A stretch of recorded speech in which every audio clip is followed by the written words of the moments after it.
கோவை கவுண்டம்பாளையம் தொகுதி காங்கிரஸ் வேட்பாளர் சூரிய பிரகாஷ் அறிமுக கூட்டம் துடியலூர் அருகே வடமதுரையில் நடைபெற்றது. இதில் பங்கேற்று பேசிய முன்னாள் அமைச்சர் செந்தில் பாலாஜி கை சின்னத்திற்கு வாக்களித்து சூரிய பிரகாஷை வெற்றி பெறச் செய்யுமாறு பொதுமக்களிடம் கேட்டுக்கொண்டார். குறிப்பாக ஒவ்வொரு பகுதியிலும் அதிக வாக்குகளை பெற்றுத்தரும் வாக்குச்சாவடி முகவர்களுக்கு 1 பவுன் தங்க நாணயம் பரிசாக வழங்கப்படும் என்று அறிவித்தார். மேலும் முதலமைச்சர் மு.க.ஸ்டாலின் 2வது முறையாக பதவியேற்ற பிறகு வெற்றிக்கு உழைத்தவர்களை நேரில் சந்திக்க ஏற்பாடு செய்யப்படும் என்றும் உறுதியளித்தார். ஒரு வாக்குச்சாவடி தவறாமல் அனைத்து வாக்குச்சாவடிகளிலும் கை சின்னம் அதிகமான வாக்குகளை பெற வேண்டும். அப்படி கடுமையாக உழைத்து ஒவ்வொரு ஒன்றியத்திலும் பகுதியிலும் பேரூராட்சியிலும் முதல் இடத்தை பெறுகின்ற அந்த வாக்குச்சாவடியினுடைய பூத்து கமிட்டி நிர்வாகிகளுக்கு 1 பவுன் தங்க நாணயம் பரிசாக வழங்கப்படும்.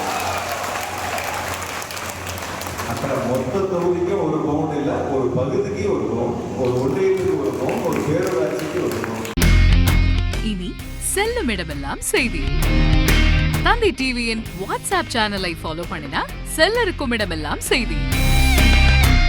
இதோ QR கோட் இப்பவே ஸ்கேன் பண்ணுங்க, ஃபாலோ பண்ணுங்க.